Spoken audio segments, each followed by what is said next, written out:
Crack is an epidemic in the United States. Cities of all sizes are falling prey to its devastation. The events you are about to see were filmed in Palm Beach County, Florida, over a period of 8 weeks. What is happening in this county is taking place all across America.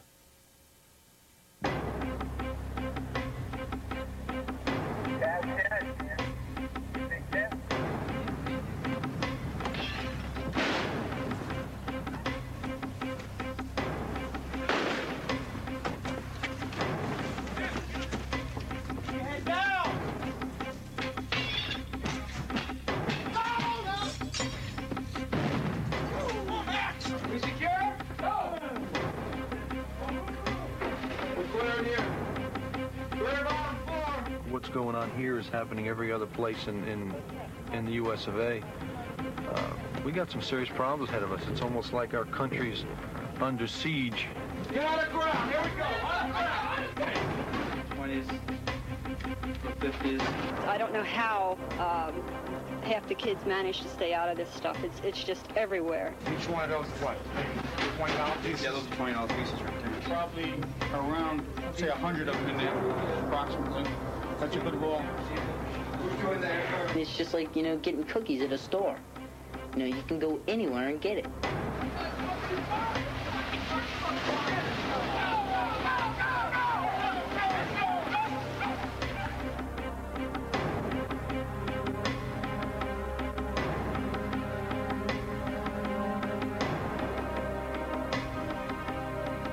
Palm Beach County, Florida. Safe haven for retirees. Resort town. A place free of the crime and violence of the big cities. Until the arrival of crack. This crack house is being destroyed by order of the city of West Palm Beach. No sooner is one torn down than another takes its place. Since crack hit, juvenile assaults are up 50%. Juvenile armed robberies are up 600%. 6 in 10 crimes are now crack-related. Not 2 years ago, all the houses were, the ones that were used as rental property, they were productive, and all these single-family homes were filled, the yards were taken care of, and now what's happened to people that had a chance to move out have moved out and basically abandoned the places. And like I say, there's some people still fighting to keep their homes nice here, but it's, as you can see, it's pretty much a losing battle.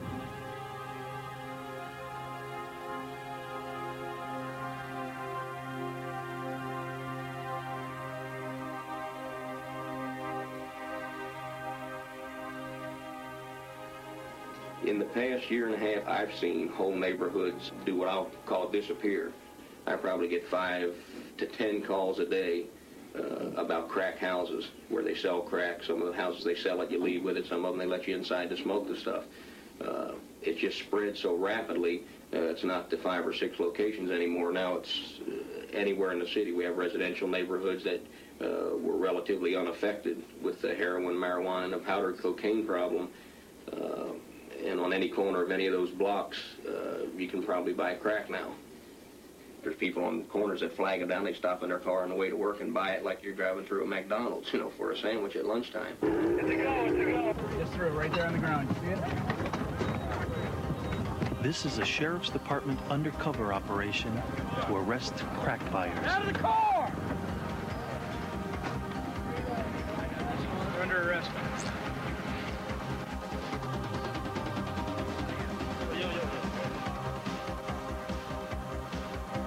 Are you set up a position now? Yeah, I guess. Okay, let's have a count of where the chase cars are and how many we got out here. Okay. 4 contacts, 1 is covered. This undercover agent is posing as a crack dealer.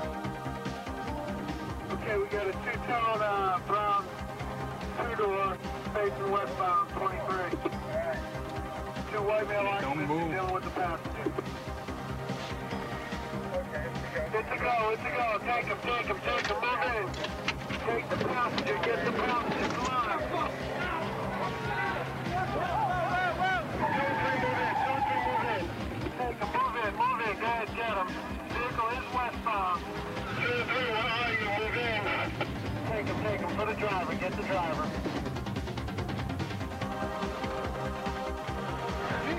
See, you didn't think we were cops, all right? That's why you ran. You thought we were going to rip you off. There we go. That vehicle's heading eastbound 23. It's a white female. It's a go. It's a go. It's a go. These buyers are coming from all kinds of walks of life. Professionals, lawyers, doctors, firemen. And you say, God, what does this drug do? For what, sir? I did not purchase any cocaine. Well, good. Tell that to your defense attorney, okay? Right now, you're under arrest. Hands co-op. Two people you just bought from me. Sir, I didn't buy any anything. Okay, good. Tell that to your defense. You don't have to tie that so tight. Well, I understand. You're under arrest. It's not supposed to be fun. Here's a perfect example of bullshit. You get a white middle-class woman driving a brand-new expensive vehicle, totally denying the fact that she was in this neighborhood buying dope. And you've got 15, 20 witnesses watching her do it. She said, give me a 20, and I gave it to her, and she said, here's 18 bucks. You handed her one of them rocks? Yeah. Which one? You handed the big slab? Yeah, one of these big slabs. And she handed you 18 bucks? She said, here's 18. You said thank you, and she drove off. That was it. Oh, well. Can I ask you a question? Why are you giving discounts? Why are we selling $20 rocks for $18? I'm easy to get along with. I work with you. Easiest financing in town.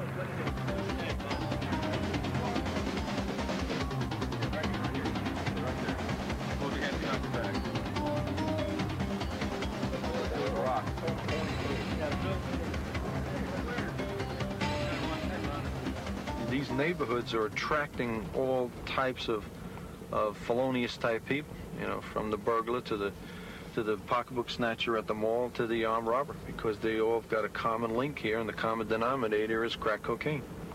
She's holding right there. They're holding. They're your street sellers. If I come back and see you out here, you're going to go to jail, and you know what for. Can't be for selling cocaine. You know what for.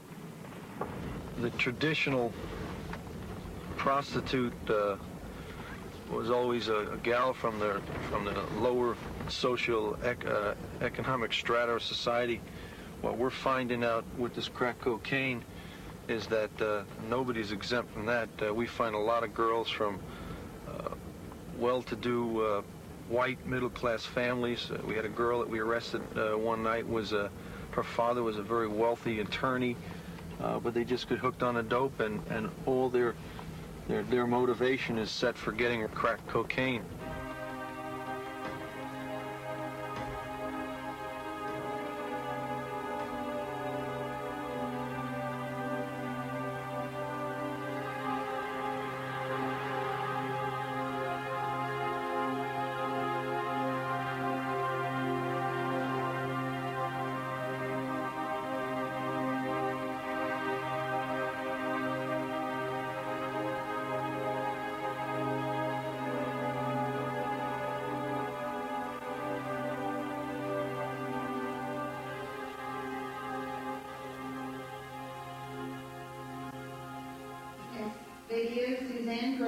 As crack sweeps across America, the hardest hit are the young. In Palm Beach County, many fear we're losing a generation to this drug.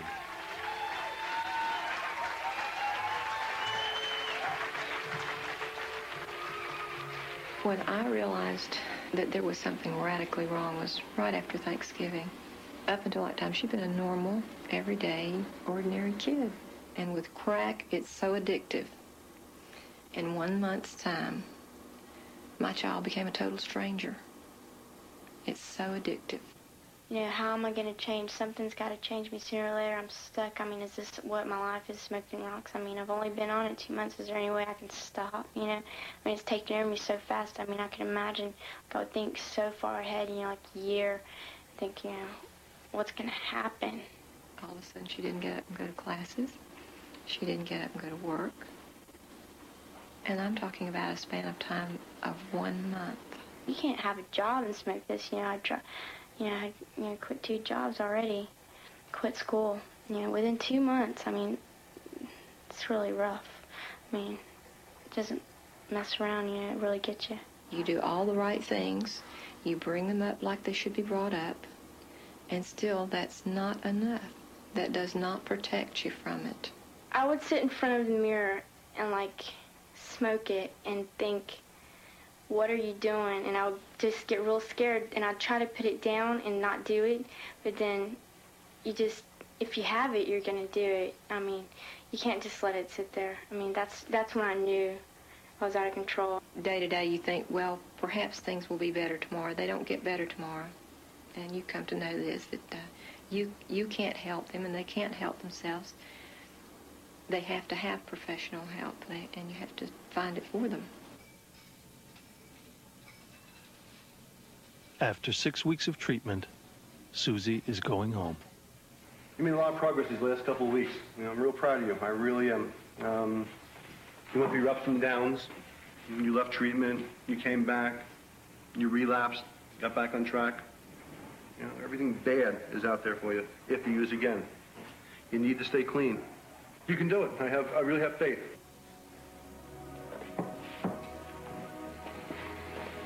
I love you. Good luck.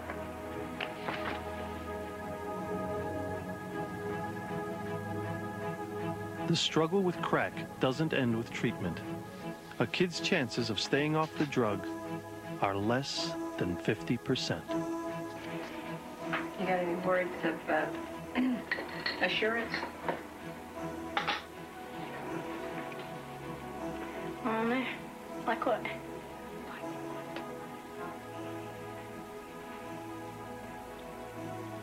I'll be good. The kid comes home, and then the hard part starts. Bye-bye. Bye. Take care, baby. Bye. Take care. I'll call for you. Good. You just hope and pray to God they're going to make the right choice. Across this county, crack is moving beyond the inner city into quiet residential neighborhoods. The door is open. The door is open.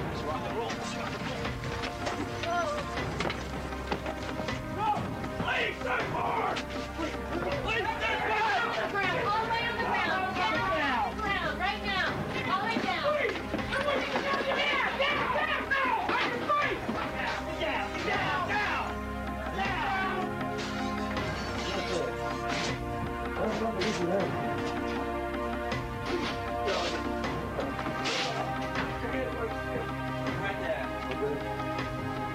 Clear in here. God damn. House is secure. Well, they're selling rock out of this place, right? I have no idea. They're selling rock out of this place, right? Yeah, we got a pipe. Is this yours? It's everybody's. What do you mean it's everybody? It's by you. Including you. How many, you're pregnant? Yeah. How many months pregnant are you? 3. 3 months pregnant. How long have you been smoking rock? About 8 or 9 months. Don't you know what it's going to do to your child? Your child's going to be born with a cocaine habit. I have been trying to stop, okay? I've slowed down a lot. But it's not just something I can just stop and do right then and there, you know? I'm sorry. I'm not like everybody else. I just can't go and stop.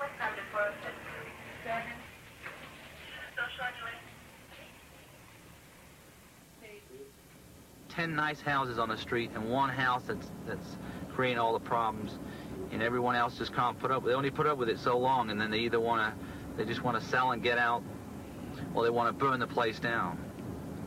Of course, we can't let them burn the place down, but that's just how frustrating it gets for them. And it's frustrating for us. Last year, JJ was a champion surfer. Today, he's fighting a battle against crack. Within 4 months, I went from smoking it once or twice a week to smoking it every day on the hour. As much as I could get constantly. I didn't care about anything or anyone.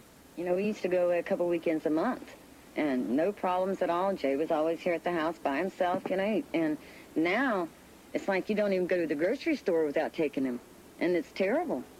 And maybe, you know, things will get better further along as he goes, but I mean, I'm babysitting a 16-year-old again. He actually robbed his own parents, robbed his own household, and he had no control over himself, none. look at this. This is a really nice part of town right there on the other side of that. And over here's a nicer part, too. That's Skyline Drive, and this is Sugar Hill. But this road right through here divides them both. It's drugs. Most everyone that lives back here sells it or smokes it. The code to get this stuff here, if they're not standing out here, you just pull up and flash your lights just past this house right here. Pull up and flash your lights. They come out, and right there. And they sell this stuff to you, and then they talk to you, and you take off. You know, sometimes even a song will remind me of it, because that's something I listened to when I was doing it or on my way there. And I'll be going to sleep, and I'll feel like real tight in my stomach and like a real, like, kind of nauseous feeling. And then I'll just, you know, grit my teeth and just go to sleep and forget about it, block it out. You might as well take a gun and put it to these kids' head and say, hey, let's play a good game of Russian roulette, because you don't know when the next hit you take is going to be the last one. Stuff's terrible, man. There's nothing you can do about it. You try it twice in your history. Gone.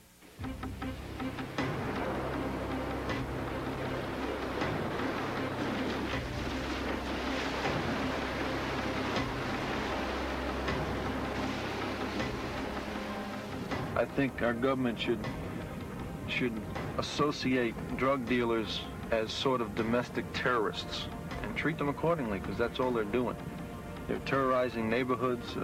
They're taking control of neighborhoods. They're taking control of people's bodies, people's minds, people's children, and I think we've got to get tough.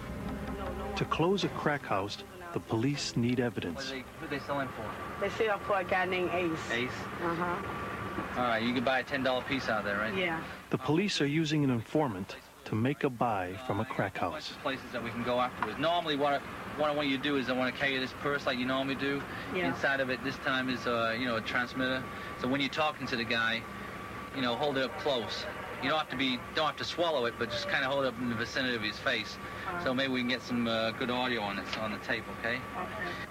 It's turned on now. All you gotta do is keep it in there. And if you want to put your money in that side, you can do that and just fold it over like this. Let me give you some money. Mary, you want to take the serial number down on this? But if you can, make the buy out of the place, okay? That's what we want to try and do, is make it right out of the place, not on the sidewalk, okay? All right.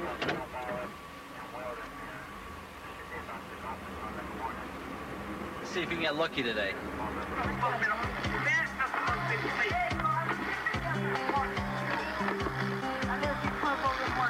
Okay, thank you, Miss Queen. Right there, sorry, right there. I did it in the yard. In the yard with Miss Queen. With Miss Queen. Here it is. That's a nice piece. It's big. $10. All right, good Does she deal. have more on her now? Yeah. Outside in the yard? She got him in a bra. Now, I'm sure I look in the room and everybody's been to Queenie Stretch's house before. We're going to arrest her for sale of cocaine. Maybe we'll go up to Division, go to 11th Street, come down 11th Street, west on 11th Street to Douglas, come along straight up, and we need just to stop the same place we always stop, right here on next to the rear of the place. But we'll play that one by ear as we go in, but we're going to be careful, because if they're in there smoking rock, you know how those people are, okay? What's the door look like? What's the door look like?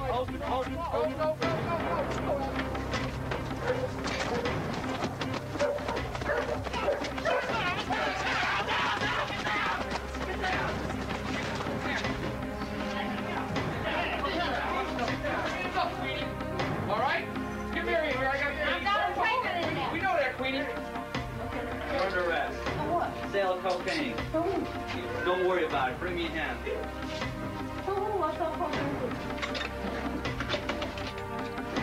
Oh, look at this. What you got?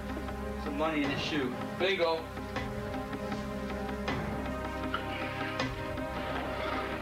This is the 6th time the police have arrested Miss Queenie. The people we are dealing with all the time are the same people over and over and over again. 90% of the people that we arrest have been arrested numerous occasions before. I think there's no deterrent involved in the system. It's so economically feasible for these people to go out and sell rock cocaine and make hundreds and thousands of dollars a week from this. But it is frustrating to have guys miss supper with...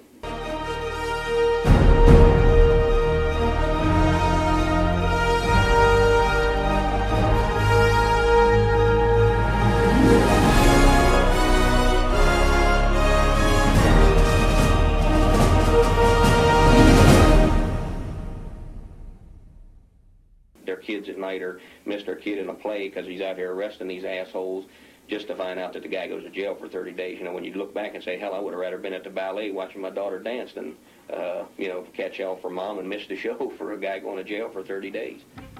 These undercover officers, equipped with a hidden camera, are attempting to buy crack in Riviera Beach. Ain't you done? Couple done? Don't come out here no Pee Wee Hermans either. Bullshit. Don't come out here no Pee Wee Hermans. Y'all gonna want the white boys, I know better. What you got? Now you can take my money. Oh, man, ain't nobody gonna take this hot right here. Well, look, man, we bring this dope. You gotta fix the money first. Money, right. Money, yeah. Money before you get shit is here. Let me see the package. Let me see what you got, man. That ain't no bullshit. Let me see the money. You see the motherfucking money? Right here. You got the money? Oh! Give it up. Give it up. Don't give up that money, ho. Give up that money, ho. Give up that money, bitch. Give up that money. If you pocket the money, all I got. Get out, bitch. Get out. That's all I got, man. We got robbed! We got robbed! By nightfall, the cops are outnumbered in neighborhoods throughout the city, and the streets belong to the dealers.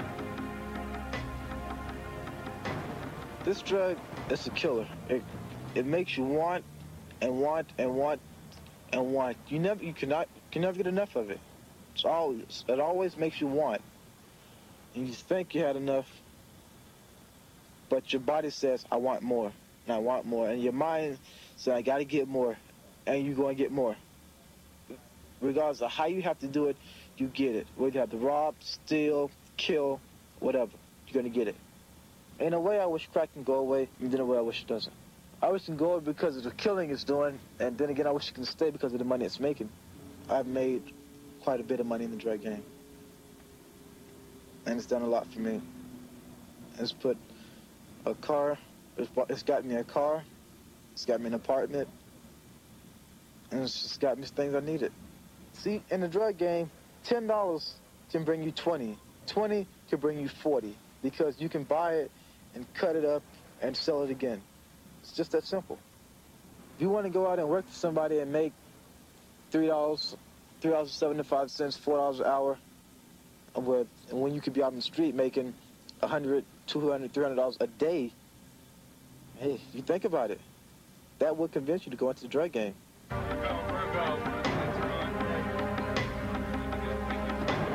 Okay, go. Go. Go, down.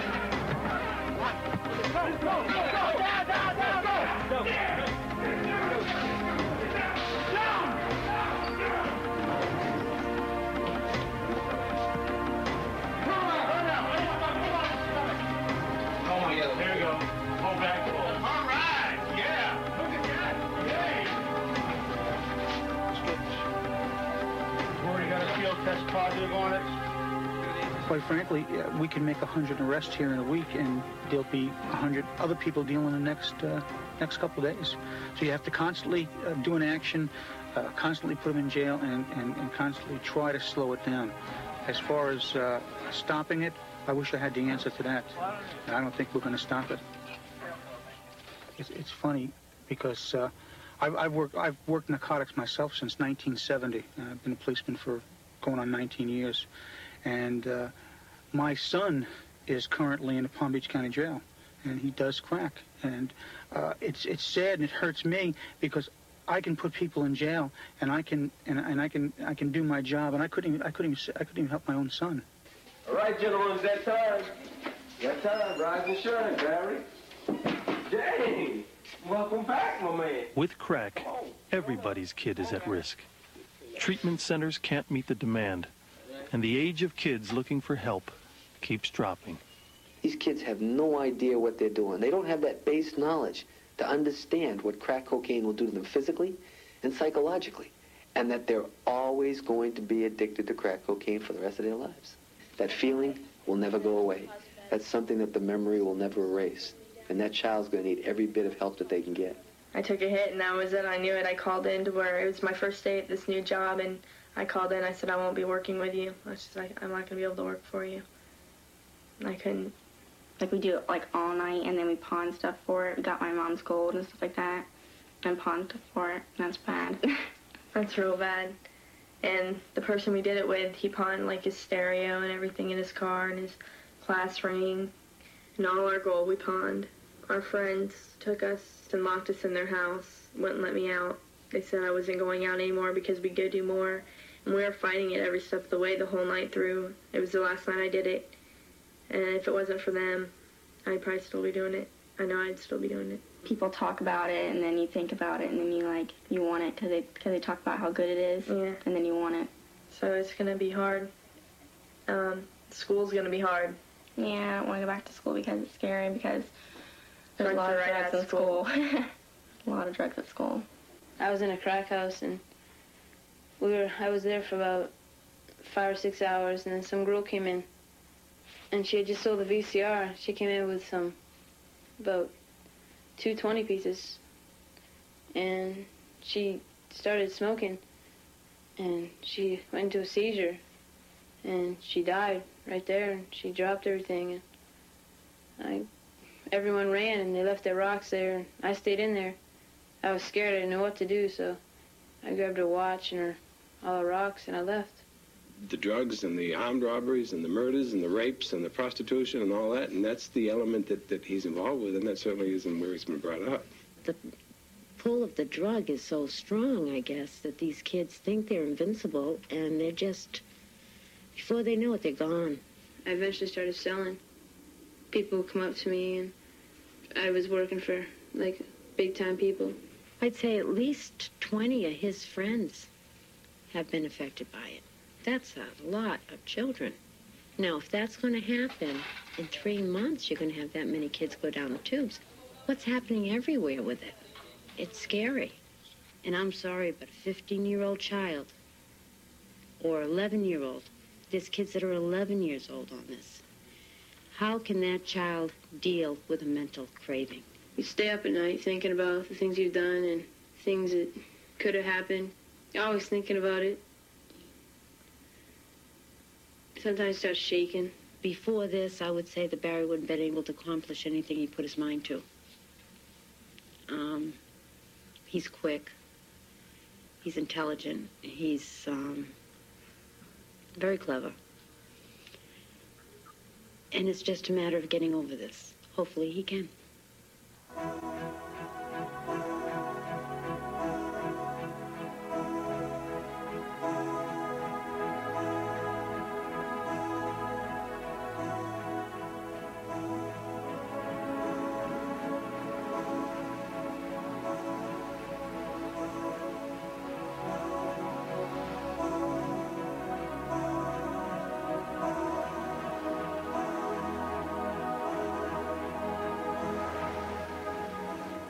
The last 3 years of my marriage, my husband was on crack or whatever they call it, and it destroyed us because, you know, my kids, they would see him doing it. I was at work, and they would call me saying Daddy was in the bathroom smoking cocaine, and they would see him cut it up and put it on a can and could tell me every procedure it was to do it with, you know. And finally, like my son, he just lost all respect for him. And then the kids, they were afraid to sleep at night. I got to the point where I was afraid to sleep. He would pawn everything I had. He would steal my money. I was really basically taking care of the whole family. Avery was selling crack for somebody. He would take my money to buy the rock, to split it, to make more money. I told him, I said, hey, you don't bring that stuff in my house because I'm going to call the police on you myself. I can't hardly cope with it because I don't understand why he gets into it. I mean, family, go be church family, you know, we're a close family. Hey, I'm a living witness. I know what it can do as far as the family is concerned, to tear you apart.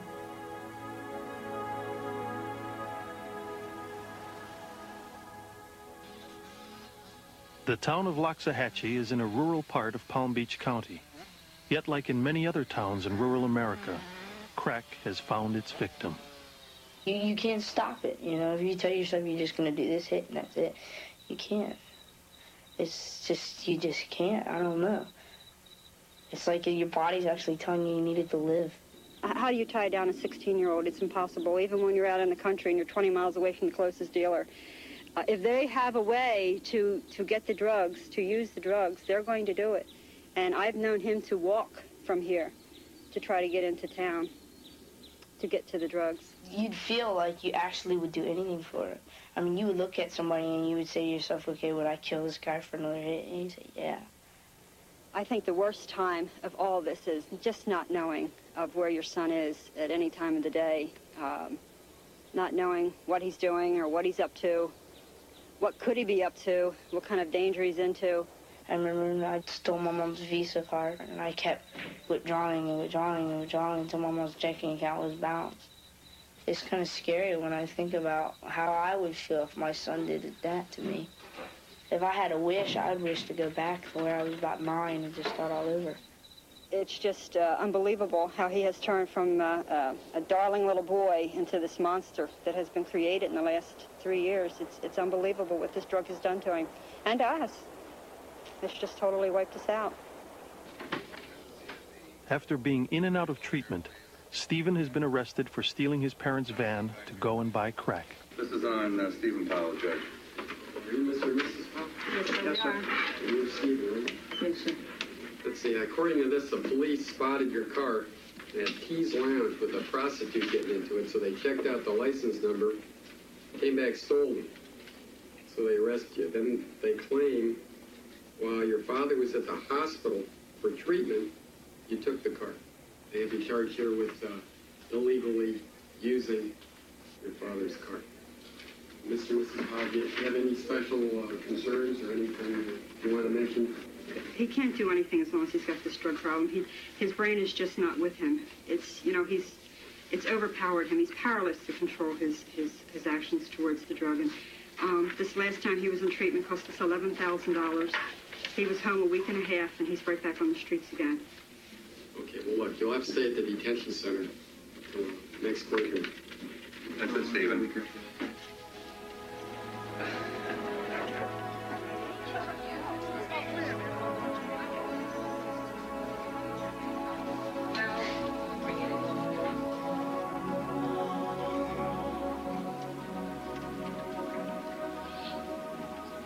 That's about it, I guess.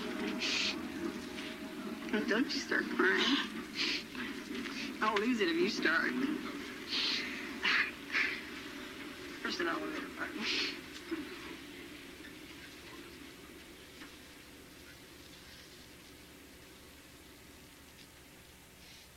After spending 10 days in jail, Stephen is back in court.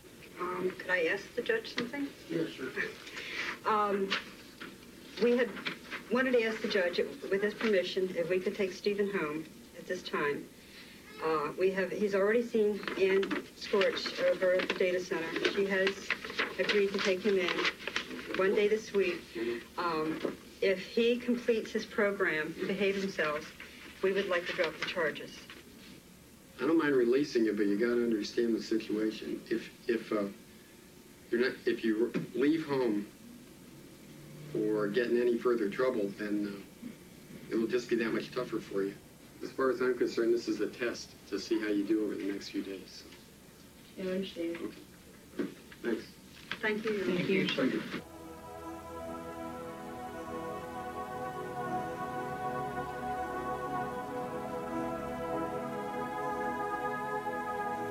He's going to do it. I can see it in his eyeballs, right? Yeah. Sure. It takes a lot of strength. It takes a lot of strength, and we really need to have that at this time.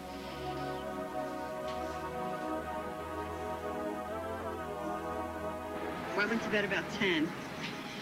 And I kissed Stephen goodnight, and I says, what time are you going to go to bed? And he says, I'll go to bed about 11 or when the tape is over. I says, okay, fine. So I went to bed, and all of a sudden, about 11 o'clock, I just jumped up and yelled, Stephen!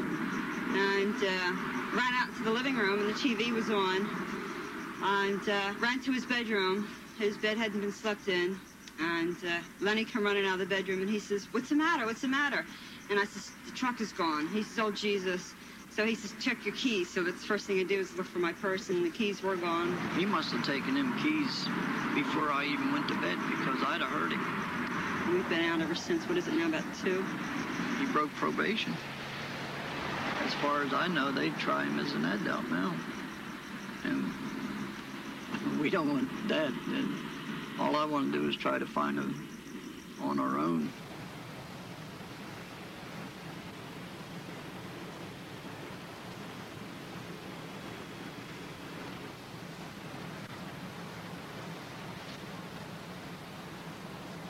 Wait a minute, is that it, honey? That one for Ben? That's it. That's it. That's our truck. That's our truck. That's it. That's our truck. Move over. Get this one on the top. That Stephen in the middle? That's our truck, and they're ducking. And that's them son of a bitches. Where's my son? My God, where's he at? Don't lose them bastards. Whatever you do, don't lose them. Don't lose them. Don't lose them. You son of a bitch.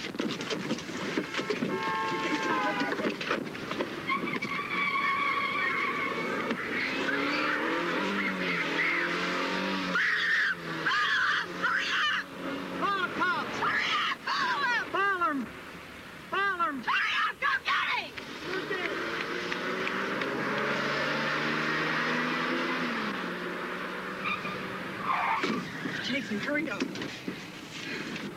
Bastards. God, I wish I had a gun.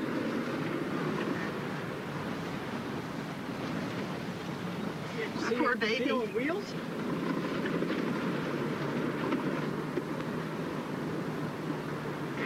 Keep after him. Go and pull him over. Don't lose one. There he goes. Right there to the left, ain't it? Where? See, bitches. You think Stephen's in there? Where in the hell's Stephen? There he is. There he is.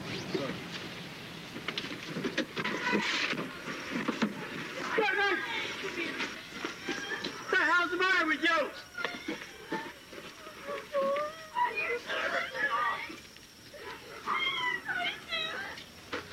What happened to you? You gone nuts? Yeah. I'm sorry, Mom. I threw every son of a bitch in there. Christ. Thanks, man. Why are you doing this to me? What is the matter with you? You know that You're nuts. What the hell are they doing driving this fucking thing?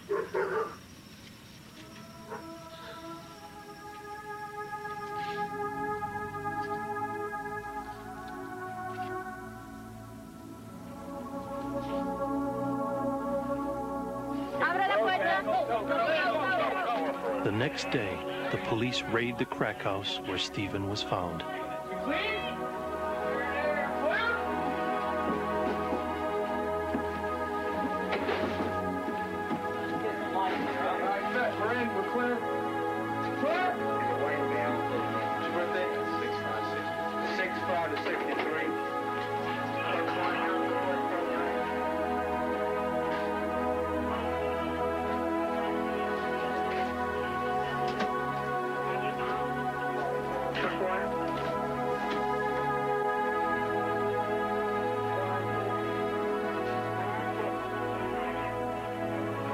These people who are the dealers have found something which is great for them. They can take a kilo of cocaine and make so much cocaine ruck out of it that it makes so much more profit than when they used to sell grams.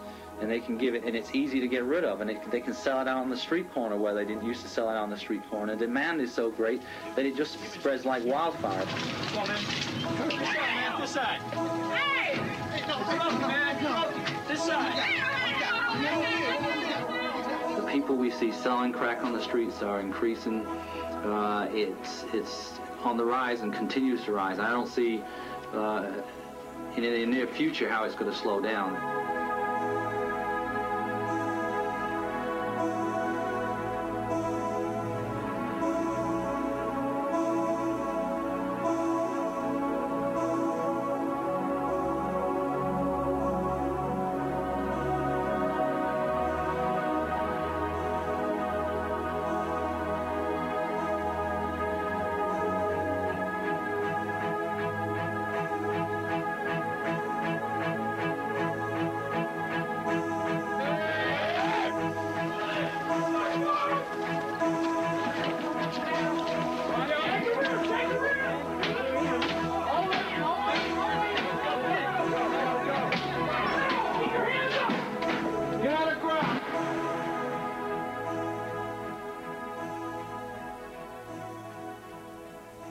March 20th, 1989, Stephen was readmitted to a drug treatment center.